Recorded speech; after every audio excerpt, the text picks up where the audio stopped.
Hello, everyone. Thank you for joining our informal debate about causes of autism. This is a controversial topic within the media and publications identifying proposed causes for autism that have parents concerned. After extensive research, our group decided to focus on 3 potential causes of autism. These are genetics, traumatic brain injury or TBI, and environmental factors such as vaccines. Now let's meet the team. I'm Brittany Cardoza. I will introduce all the members of the group. First, our researchers are Brittany Jones and Judy. They will be discussing the different proposed causes for autism. First, Brittany will provide evidence supporting the causes of autism being genetics, and Judy will discuss evidence against genetics. Then, Asif will present evidence supporting TBI and the effects as well. He will provide evidence against TBI in addition. He is also the illustrator and will be providing you pictures, tables, and graphs throughout the conversation, and will be controlling our PowerPoint for your viewing. We will then go back to Judy, who will present evidence supporting vaccines, and Brittany will elaborate on evidence against this case. Eva is our summarizer, who will provide you an overview of the main points discussed by Brittany and Judy about vaccines and genetics. Last but not least, our fielder is Annemarie, who will answer the questions presented to the group about causes of autism and concerns. Now we will transition to Annemarie. Hello, everybody. The first question today will be for Brittany J., and the question is, what causes autism? There are many reasons that support that genetics are the cause of autism. First and foremost, kinship. The influence that your parents have on you is undeniable. Parents' age is a huge influence. The risk that a child will be diagnosed with autism increases for those whose mothers are older than 30 years old. Each year would be adding further risks. Also, if parents have autism spectrum disorder or exhibit autism spectrum disorder-like traits, their children are more likely to be diagnosed with autism.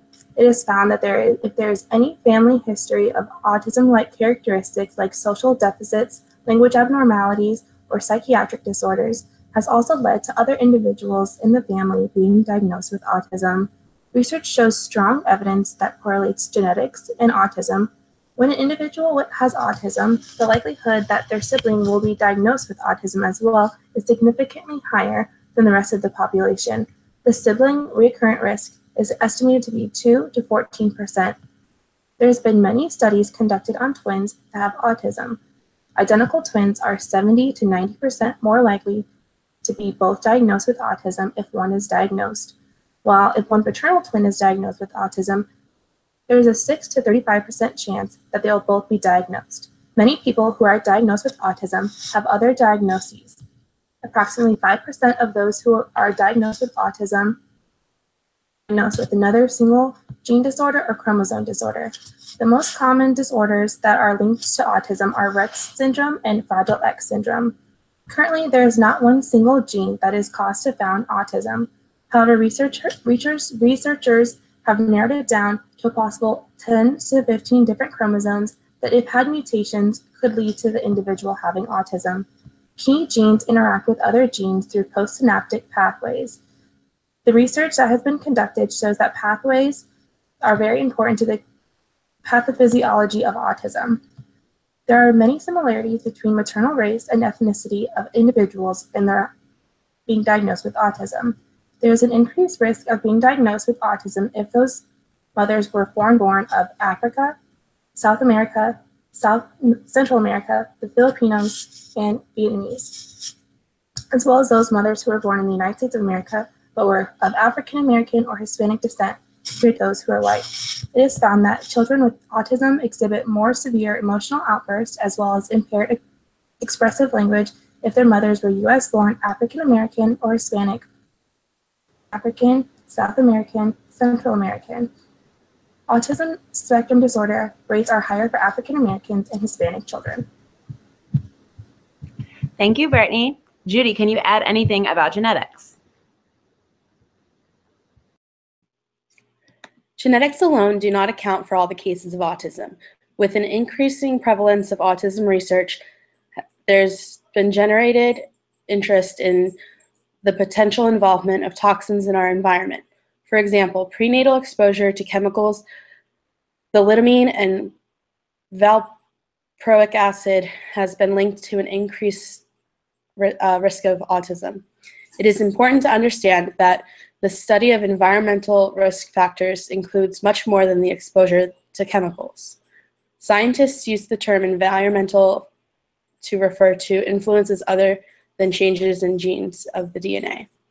Autism risk factors, for example, appear to include such influences as prenatal age of conception, maternal nutrition, infection during pregnancy, and prematurity. Care for children with autism of a minority descent face significant barriers to care and receive poor quality of care.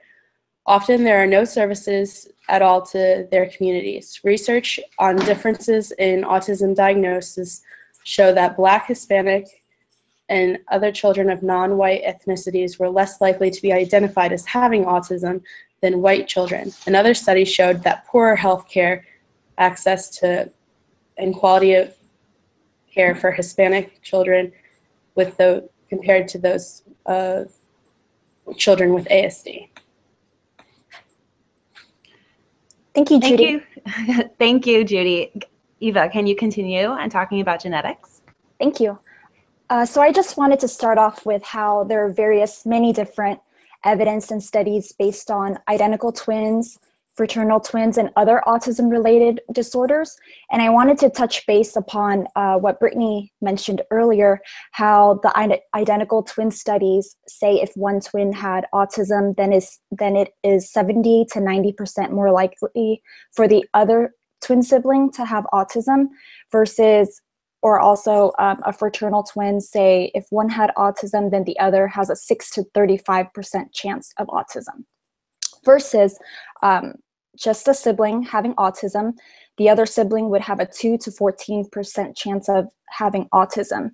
I think that both cases for the twin studies are really strong versus just the sibling one is not as strong, and the percentages 2 to 14% is quite low.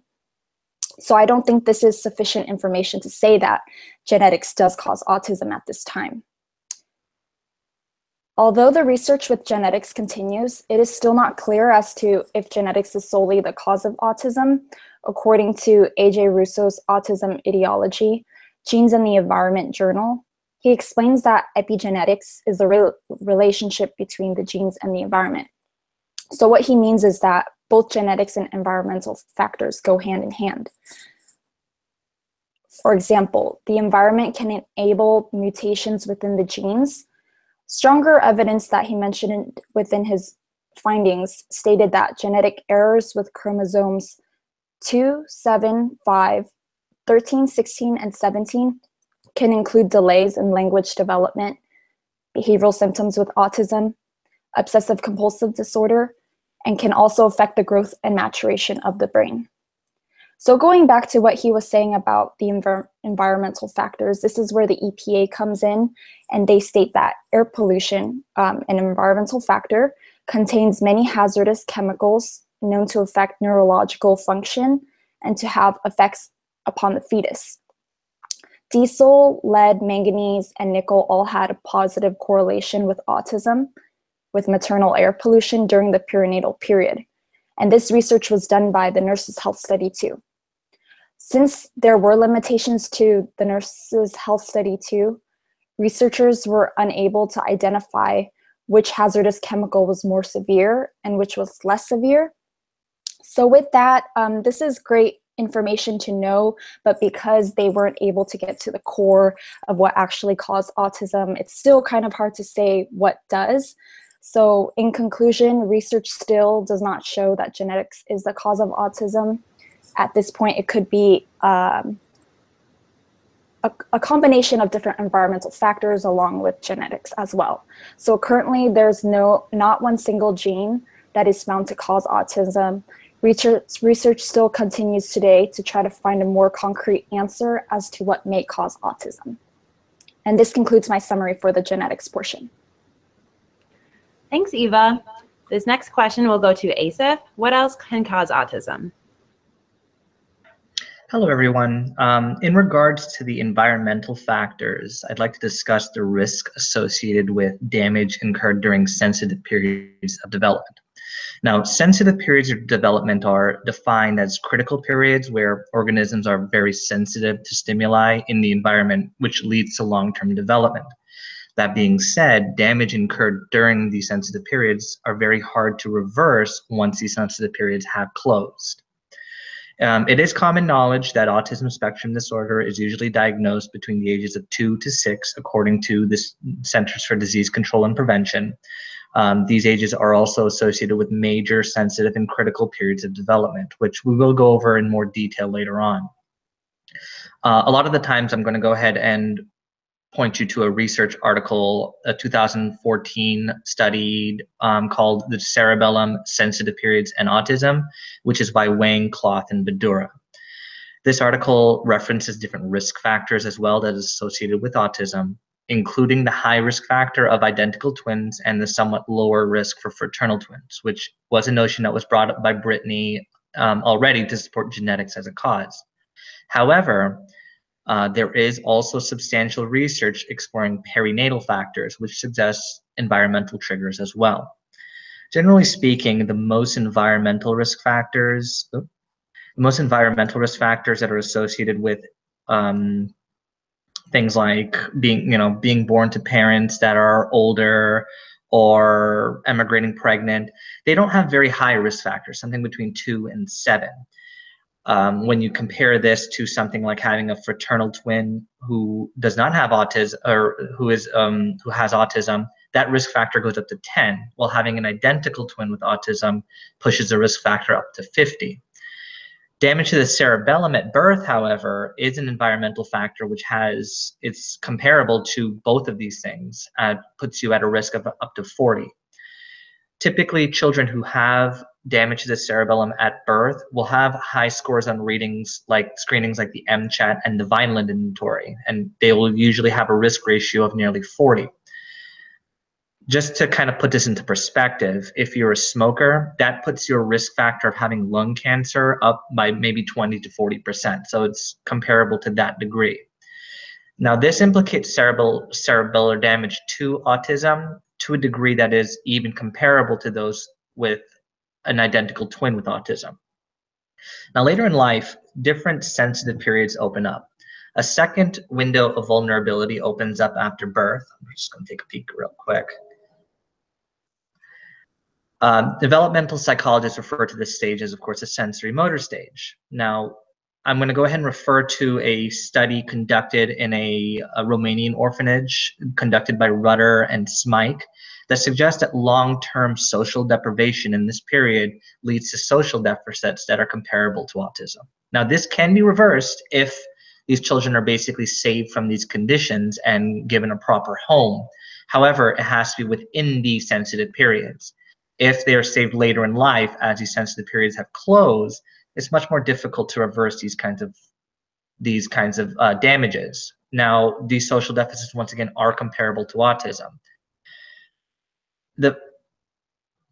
What I'm basically trying to say is that if children are given stressors within these first couple of years, it further implicates environmental stressors maintained during sensitive periods.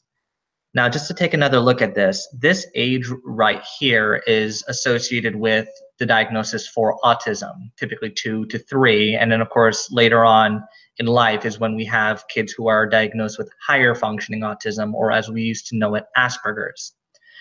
I should note that I am only referring to environmental stressors that are introduced during sensitive periods of development and not outside of them. Most research regarding this particular subject is around children, and it is common knowledge that traumatic brain injury sustained in early life has different consequences than adult cases. I'll also comment that research specifically in regard to connecting autism and the cerebellum is only emerging. So more research must be done before any definitive statements can be made.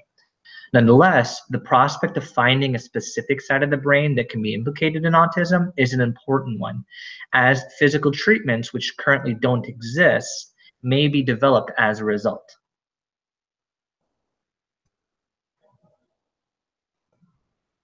Back to you, Annemarie. Thanks, Asif. What is another possible cause for autism? Judy?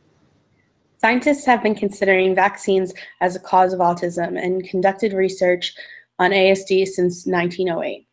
Some research conducted looks into the case of thalidomide and valproic acid, rubella, and many parents continue to fear that childhood vaccines can cause a host of adverse effects ranging from immune dysfunction to attention deficit disorder and autism. Several trends no doubt contribute to this anxiety. Fading memory of vaccine-preventable diseases, adverse media coverage, and celebrity opinions on the internet, as well as litigation. Parents also are hesitant to vaccinate their children due to the belief that the administration of multiple vaccines can overwhelm or weaken the immune system child. That is the number of biologic components contained in modern vaccines. Spacing of vaccines has become popular, as well as parental total failure to vaccinate their children due to a lack of unity in research and many parents trusting media as their source for parenting advice. Celebrities impact the vaccination scandal, such as an interview done on Larry King's show with Jenny McCartney, a celebrity autistic mom, promoting a book about her son, Evan, who recovered from autism. McCartney told King that she speaks to thousands of moms every weekend with the same experience. She said that she had come home, he had a fever, stopped speaking, and became autistic. She also advocates that it's time to start listening to parents who watch their children descend into autism after vaccines. She urges parents are anecdotal information and have scientific-based information. McCartney said to polling, this decision proved that vaccines can trigger autism. Since there were no scientists on her show, there was no one there to challenge her thoughts on this. Thank you, Judy. Brittany, can you add anything that involves environmental reasons for causing autism? There's been much concern the past several years regarding vaccines such as MMR, measles, mumps, and tetanus, to name a few, as being the reason that children are being diagnosed with autism. There's been an increase in autism awareness within the past few decades, excuse me, which leads to the rumor circling that vaccines are the cause of autism, which makes for a lot of untrusting parents and speculation. Some parents think that the potential risks outweigh the benefits. Some parents are choosing not to vaccinate their children, which is their choice, but puts everyone at risk. The CDC reported that there were 17 cases of measles outbreaks in 2011. Vaccines prevent horrible diseases and are not the cause of autism spectrum disorder. There has been no cohort or case control study conducted that shows the relationship between vaccines and autism. Taylor's study, which is both cohort and case control study, proves that there is no correlation between vaccines and autism.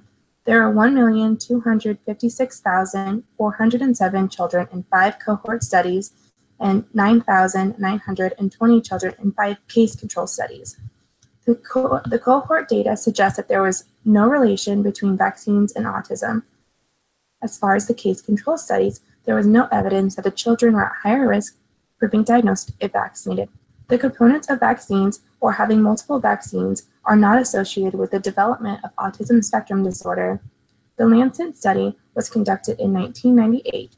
The results showed that vaccines were the cause of autism. This was the landmark for the vaccines cause autism revolution. The article seemed to have much power and credibility due to the fact that the Lancet published it. However, they retracted their journal partially in 2004, and by 2010, they fully retracted their journal, stating that vaccines are the cause of autism. Although the landmark of this causation was retracted, the idea that vaccines cause autism has still remained, and the rates of children being vaccinated has decreased over time, although it is not the cause of autism. Thank you, Brittany. The next question is, how would you respond to parents who ask you if vaccines cause autism? And I will state the answer to this question. The answer to this question basically coincides with the ethical codes. No research has shown proof that vaccines cause autism.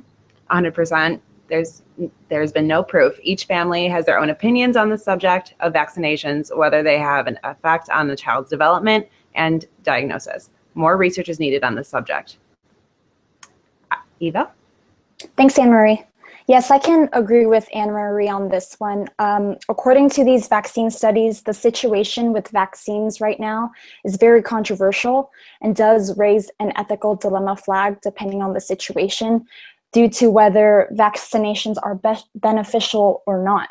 So for example, some nurses raise awareness by educating others with the importance of getting vaccine shots. Meanwhile, others believe that vaccines may be actually hurting the individual in the long run. So this is definitely something that the families have to decide for themselves at this point.